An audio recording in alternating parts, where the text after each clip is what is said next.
রাসূলুল্লাহ সাল্লাল্লাহু আলাইহি ওয়াসাল্লামের একটা ঘটনা বলি শুনেন। আপনারা জানেন রাসূলুল্লাহ সাল্লাল্লাহু আলাইহি ওয়াসাল্লাম ছোটবেলায় ছাগল চড়িয়েছিলেন। এজন্য বাচ্চাদেরকে মাঝে মধ্যে কারণ ছাগলরে ছাড়লে, গরুরে ছাড়লে আপনি এখানে ছেড়ে দিবেন, 10 মিনিট পরে দেখবেন গরু এখানেই আছে। ছাগল 2 মিনিট এক জায়গায় থাকে না। ছাগল মানে বিরক্ত করে বেশি, ধৈর্য বাড়ে। এই ধৈর্য বাড়ানোর জন্য কষ্ট বেশি হয়। এজন্য সব নবী কি করেছেন? ছাগল চড়িয়েছেন। এটা রাসূলুল্লাহ সাল্লাল্লাহু আলাইহি ওয়াসাল্লাম চড়িয়েছেন। মনোযোগ, রাসূলুল্লাহ সাল্লাল্লাহু আলাইহি ওয়াসাল্লাম একদিন, আরবে তো দিন তখন তো গাড়ি নাই, এসি নাই, ফ্যান নাই, ওরে গরম রে ভাই, এই দুপুরের গরমে এখনো তো গাড়িতে এসি চলে। তারপর আপনি যখন মরুভূমির মাঝ দিয়ে মক্কা থেকে মদিনায় যাবেন অথবা জিদ্দা থেকে মক্কায় যাবেন, মানে এসি টেসি গরম হয়ে যায়, মনে হয় মাথা ব্যথা করতেছে, এত গরম। আর তখন তো এসিও নাই, কিচ্ছু নাই, প্রচণ্ড তাপ দেয়, দুপুরে বের হইতো না কেউ। কিন্তু রাসূলুল্লাহ সাল্লাল্লাহু আলাইহি ওয়াসাল্লাম, তিনি কত আল্লাহর প্রিয় বান্দা, তিনি মাঝে মধ্যে দুপুরে কি করতেন? এই প্রচণ্ড গরমের ভিতর মাঝে মধ্যে দুপুরে কি করতেন? ছাগল চড়াইতে বের হতেন। উনার ভাই আব্দুল্লাহ বলেন, কি আজীব কারিশমা, পুরো মরুভূমিতে কোথাও ছায়া নাই, গাছ নাই, কিন্তু আমার ছোট্ট ভাই মুহাম্মদ সাল্লাল্লাহু আলাইহি ওয়াসাল্লাম ছাগলের পিছনে পিছনে দৌড়ায়। আমরা দেখি একটা ছোট্ট মেঘ ছোট্ট মোহাম্মদ যেদিকে দৌড়ায়, ছোট্ট মেঘ ছোট্ট মোহাম্মদকে অনবরত ছায়া দান করুন। কত মায়ার নবী আল্লাহ, সুবহানাল্লাহ বলেন। রাসূলুল্লাহ সাল্লাল্লাহু একদিন সন্ধ্যায় ছাগল চড়াচ্ছেন। মনোযোগ দিয়ে ঘটনাটা শুনেন। রাসূলুল্লাহ সাল্লাল্লাহু আলাইহি ওয়াসাল্লাম একদিন সন্ধ্যায় ছাগল চড়াচ্ছেন। হঠাৎ কানে আওয়াজ আসছে, উৎসবের আওয়াজ। যেমন আমাদের দেশে সামনে গজব আসতেছে, ফুটবল বিশ্বকাপ, তার প্রিয় দল গোল দিছে, এমন জুড়ে রাত 12টায় চিৎকার দিবে, বাচ্চা আছে নাকি অসুস্থ মানুষ আছে, মনে হবে যে 2 গ্রাম লেগে গেছে। আরে ভাই, আপনি চিন্তা করেন বাংলাদেশের মানুষ কি পরিমাণ আকাইম্মা বাদাইম্মা। 2022 সালে ফুটবল খেলা হয়েছে কাতারে, খেলছে ব্রাজিল, খেলছে আর্জেন্টিনা, আর বাংলাদেশে না খেলছে, না বাংলাদেশে খেলা হয়েছে, না বাংলাদেশের কোনো প্লেয়ার গেছে, কিচ্ছু না। বাংলাদেশের এই যুবকরা মারামারি করে 2022 সালের ফুটবল বিশ্বকাপে আর্জেন্টিনা ব্রাজিল নিয়ে মারামারি করে বাংলাদেশে মাত্র 22 জন যুবক মারা গেছিল। সুবহানাল্লাহ শুনছেন? জোরে বলেন না নাউজুবিল্লাহ। একটা স্বাধীন রাষ্ট্রে আরেকটা দেশের পতাকা উড়ায়, পতাকা লা ইলাহা, সাদা কালো পতাকা যেটা আছে, লা ইলাহা ইল্লাল্লাহু মুহাম্মাদুর রাসূলুল্লাহ, কালেমার পতাকা উড়ালে জঙ্গি। আর আরেকটা খ্রিস্টান দেশের পতাকা, যাদের অধিকাংশ যারা সন্তান, এদের মা বাবা বিয়ের আগেই সন্তান হয়ে যায়, তাদের পতাকা উড়ালে সমস্যা হয় না। বোঝা গেল অন্তরে সমস্যা আছে না নাই? কথাটা ভালো করে বুঝেন।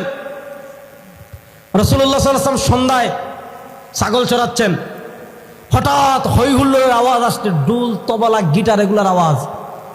রাসূলুল্লাহ সাল্লাল্লাহু আলাইহি ওয়াসাল্লামের 11-12 বছর বয়স, ছোট্ট মানুষ। ভাইকে জিজ্ঞেস করেছেন, ভাই কি হয়, আওয়াজ আসে কেন? তাওয়াজ্জু। ভাইকে জিজ্ঞেস করেছেন, ভাই কি হয়, আওয়াজ আসে কেন? তাওয়াজ্জু। ছাগল চড়াচ্ছেন সন্ধ্যায়, হই হুল্লোড় বাজনার আওয়াজ আসছে। ভাইকে জিজ্ঞেস করেছেন, ভাই কি হয়, আওয়াজ আসে কেন? ভাই বলেন, বুঝতেছ না, আগামীকাল এই বাড়িতে বিয়ে হবে, আগামীকাল ওখানে বিয়ে হবে।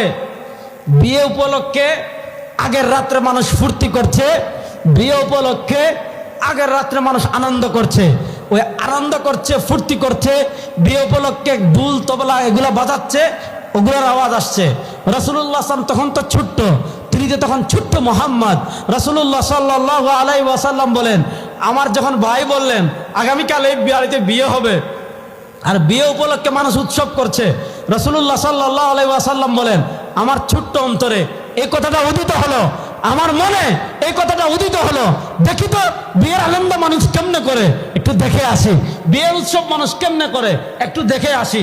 ছোট্ট মানুষ বিয়ের আগের রাত্রে কি করে, একটু দেখে আসি। রাসূলুল্লাহ সাল্লাল্লাহু আলাইহি ওয়াসাল্লাম বলেন, আমার অন্তরে শুধু এই কথাটা আসছে, সাথে সাথে আমার আর আমার ভাইয়ের এমন ঘুম আসছে যে আমরা বালিতে ঘুমিয়ে গিয়েছি। পরের দিন সূর্য উঠছে, সূর্য উঠার পর সূর্যের তাপ যখন আমাদের গায়ে লাগছে, আমাদের ঘুম ভাঙছে। আপনি চিন্তা করেন, আমার নবীকে আল্লাহ কেমনে হেফাজত করেছেন, আমার নবীকে আল্লাহ কেমনে রক্ষা করেছেন। যদি তিনি ওই বিয়ের অনুষ্ঠান দেখতে যাইতেন, তাহলে ওখানে গান হচ্ছে, তিনি একটা মুহূর্তের জন্য ওখানে চলে যেতে পারতেন, ছোট্ট মানুষ। কিন্তু পরবর্তীতে তিনি যখন নবী হবেন, মক্কার কাফেররা এই কথা বলে দিতে পারে, সে তো ছোটবেলায় বিয়ের অনুষ্ঠানে গিয়েছিল। আল্লাহ তাআলা ছোট্ট মুহাম্মদকেও তখন হেফাজত করেছে। আর তুমি বাংলাদেশে বসে মুক্ত চিন্তার নামে, বাংলাদেশে বসে নাস্তিকতার নামে আমার নবীর চরিত্র নিয়ে কথা বলবেন।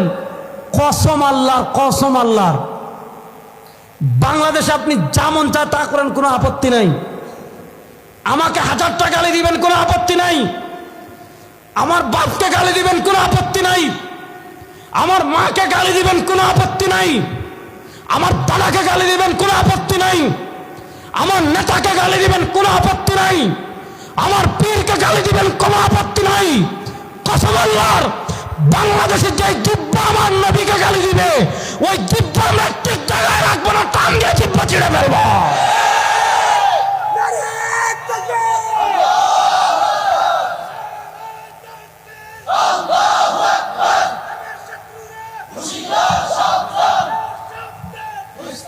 নবীর ভালোবাসা আমাদের অন্তরে আছে না নাই?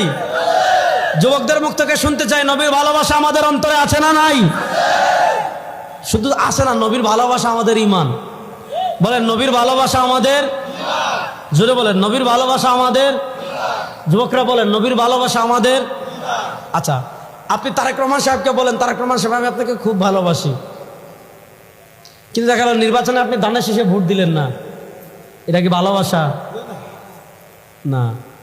রাসূলুল্লাহ সাল্লাল্লাহু আলাইহি ওয়াসাল্লামকে ভালোবাসা, আমি যে মূল সারা কথার মূল কথা একটাই, রাসূলুল্লাহ সাল্লাল্লাহু আলাইহি ওয়াসাল্লামের ভালোবাসা কখন পরিপূর্ণ হবে? তাওয়াজ্জু। রাসূলুল্লাহ সাল্লাল্লাহু আলাইহি ওয়াসাল্লামের ভালোবাসা কখন পরিপূর্ণ হবে? যখন জীবনের সব ক্ষেত্রে রাসূলুল্লাহ সাল্লাল্লাহু আলাইহি ওয়াসাল্লামের সুন্নাহর অনুসরণ পাওয়া যাবে। আমাদের নবী আমাদেরকে জীবনের সবকিছু শিখিয়েছেন। কেমনে পরিবার চলবে আমার নবী শিখিয়েছেন, কেমনে বিয়ে হবে আমার নবী শিখিয়েছেন, কেমনে রাষ্ট্র চলবে আমার নবী শিখিয়েছেন, কেমনে বিচার করবে আমার নবী শিখিয়েছেন, কেমনে সমাজ নেতৃত্ব দিবেন আমার নবী শিখিয়েছেন। আমার নবী যেমন ঘর চালিয়েছেন, আমার নবী যেমন মসজিদে নামাজ পড়িয়েছেন, আমার নবী যেমন রাষ্ট্র চালিয়েছেন, আমার নবী যেমন মসজিদে নামাজ পড়িয়েছেন, আমার নবী যেমন বিচারক ছিলেন, আমার নবী থেকে আমরা দ্বীন পেয়েছি, আমার নবী থেকে আমরা কোরআন পেয়েছি, আল্লাহর কিতাব, আমার নবী থেকে আমরা রাষ্ট্র পেয়েছি, আমার নবী থেকে আমরা সব কিছু পেয়েছি। সুতরাং নবীর আদর্শের বাহিরে, আদর্শের জন্য আমেরিকার কাছে, আদর্শের জন্য ভারতের কাছে, আদর্শের জন্য আব্রাহাম লিঙ্কনের কাছে, আদর্শের জন্য পৃথিবীর কারো কাছে মুসলমান যাওয়া আল্লাহ প্রয়োজন নয়, বরং তারা আমাদের কাছে আসবে। আজকে মুসলমানরা দরিদ্র ভাই, আপনার সবকিছু আছে। আচ্ছা, একটা উদাহরণ বলি। আপনাদের এই আমকিতে এক ব্যক্তি খুব ধনী, তার বাড়ি এই এলাকার সবচেয়ে ভালো, তিনি সরকারি চাকরি করেন, অনেক লম্বা বেতন, তার ব্যাংক ব্যালেন্স আছে, কিন্তু দেখা গেল উনি প্রত্যেকদিন আসরের পর খাসলত খারাপ, এই আমকি বাজার মসজিদে এসে প্রত্যেকদিন আসরের পরে ভিক্ষা করে। তার ব্যাংক ব্যালেন্সও আছে, জমিনও আছে, ব্যবসাও আছে, টাকাও আছে, ঘরও আছে, এরপরে যদি কেউ ভিক্ষা করে, আমকি বাজারে এসে ভিক্ষা করে, খাসলত খারাপ। আচ্ছা কি বলেন, কেউ যদি এরকম মানুষ, তার সব কিছু আছে, কিন্তু তারপরেও যদি সে আমকি বাজারে ভিক্ষা করে, আপনাদের কাছে আমি জানতে চাই, আপনারা কি তাকে ভিক্ষা দিবেন? এই খাসলত খারাপ, বাইরে গিয়ে খারাপ বলবেন, তাকে গালিগালাজ করবেন, তার আত্মীয় স্বজনের কাছে খবর দিবেন, অমুকের একটু হেদায়েত দাও, এত টাকা পয়সা থাকতে কেমনে ভিক্ষা করে? আরে ভাই, মুসলমানদের অবস্থা এরকম হয়ে গিয়েছে আজকে। আমাদের কাছে কোরআন আছে, আমাদের কাছে বিশ্বনবীর আদর্শ আছে, পুরো আমার বিশ্বনবীর আদর্শ থাকতে আজকে আমরা আদর্শ ভিক্ষা করার জন্য গণতন্ত্রের কাছে যাই, আজকে আমরা আদর্শ ভিক্ষা করার জন্য ধর্মনিরপেক্ষতার কাছে যাই, আজকে আমরা আদর্শ ভিক্ষা করার জন্য পাশ্চাত্যের কাছে যাই, আজকে আমরা আদর্শ ভিক্ষা করার জন্য জাতিসংঘের কাছে যাই, আজকে আমরা আদর্শ ভিক্ষা করার জন্য আমেরিকার কাছে যাই। আমরা মার খাবো না তো কে খাবে? এজন্য সবার আগে ইসলাম। বলেন সবার আগে ইসলাম। যুবক আমার মতো এভাবে হাত মুষ্টিবদ্ধ করে তুলুন তো একবার দেখি। বলেন সবার আগে ইসলাম। বলেন সবার আগে ইসলাম। সবার আগে গণতন্ত্র, ধর্মনিরপেক্ষতা, সমাজতন্ত্র, মানুষের তন্ত্র, সবার আগে আপনারাও বলেন, একটু সমস্যা তো নাই, বলেন সবার আগে, জুড়ে বলেন সবার আগে। আচ্ছা, এখন একটা মাসালা বলে আপনারা উত্তর দিবেন। এই আমকি বাজারে কেউ যদি ইঁদুর জবে, ইঁদুর মাইরা, ইঁদুর বুঝেননি আপনারা, কি বলেন ইঁদুর, ইঁদুর মেরে চামড়া ছিলে টুকরা টুকরা করে ফ্রাই বানিয়ে বিক্রি করে, আপনারা খাবেন? যে দোকান দিবে তারে দোকান দিতে দিবেন? খাওয়া হারাম। আচ্ছা, আপনাদের এলাকায় যদি কেউ কুকুরের গোশত বিক্রি করে ফেলে, তাহলে আপনার ধরলে তারা দুলাভাই ডাকবেন? সমস্যা কি ভাই? এটা তো গোশত। কারণ আপনি জানেন এই গোশত খাওয়া, বলেন এই গোশত খাওয়া। কিন্তু কেউ যদি গরু জবাই করে গোশত বিক্রি করে, আপনারা কি বাধা দিবেন? কারণ গরুর গোশত খাওয়া কি, দেখা যাক কুরবানির ঈদের আগে, শবে বরাতের দিনে, অথবা আপনাদের এলাকায়, আমাদের সিলেটে এই সংস্কৃতি আছে, ওয়াজ মাহফিলের আগের দিন প্রত্যেক মহল্লা মহল্লায় গরু বিক্রি জবে হয়, মানুষ গোশত নেয়, কারণ ওই মেয়ে নাইর আসবে, বুঝেন নাই? আপনি গরুর গোশত খান, কুত্তার গোশত খান না। আপনি গরুর গোশত খান, শুয়োরের গোশত খান না। আমরা গরুর গোশত খাই, অন্য কিছুর গোশত খাই না। কেন? গরুর গোশত খাওয়া হালাল, ছাগলের গোশত খাওয়া হালাল, মুরগের গোশত খাওয়া হালাল, হাঁসের গোশত খাওয়া হালাল।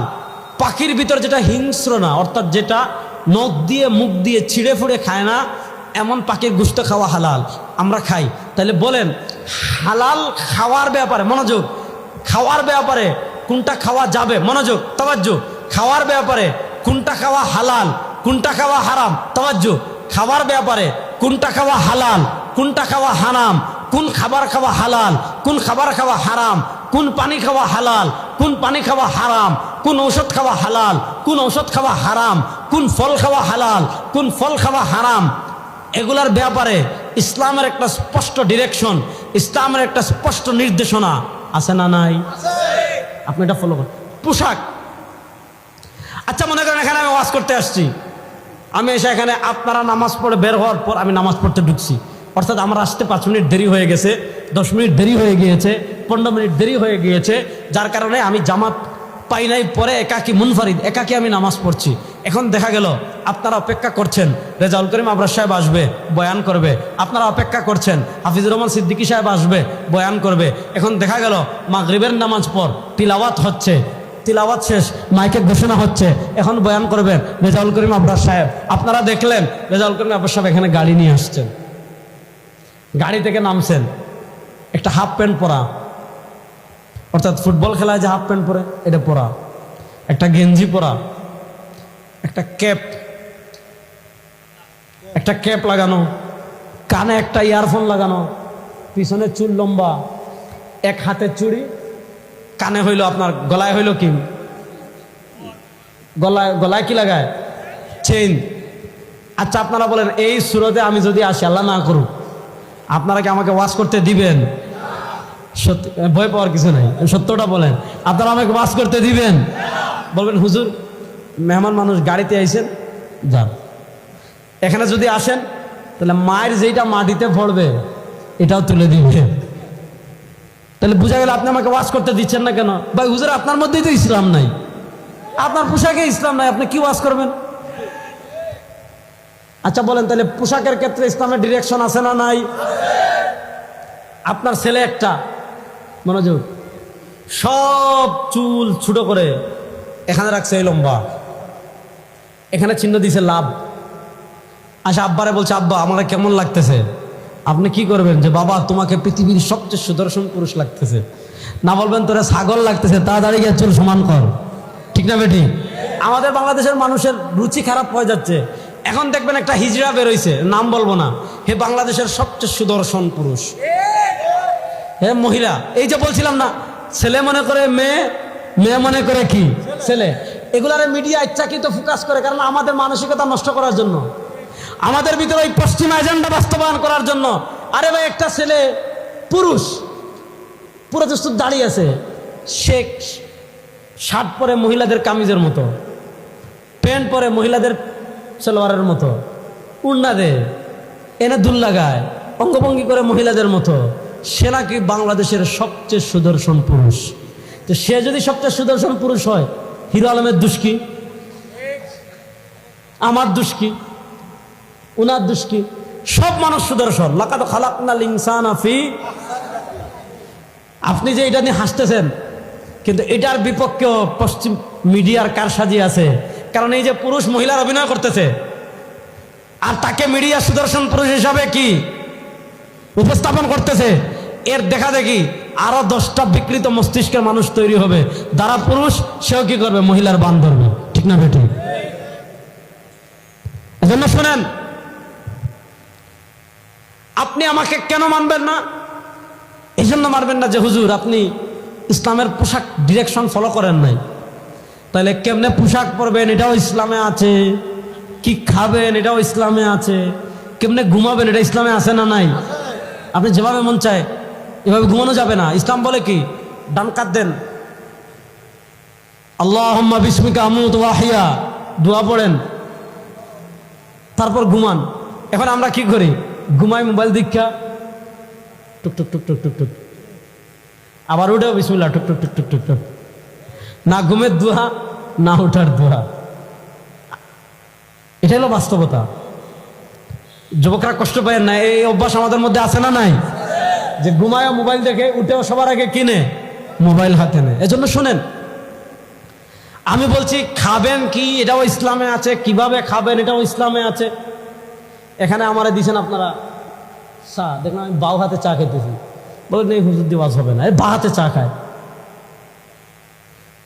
এই শুনেন, আমরা খাওয়ার ক্ষেত্রে যেমন ইসলাম মানি, ঘুমানোর ক্ষেত্রে যেমন ইসলাম মানি, পোশাকের ক্ষেত্রে যেমন ইসলাম মানি, কেমনে বিয়ে করবে এটা ইসলামে নাই।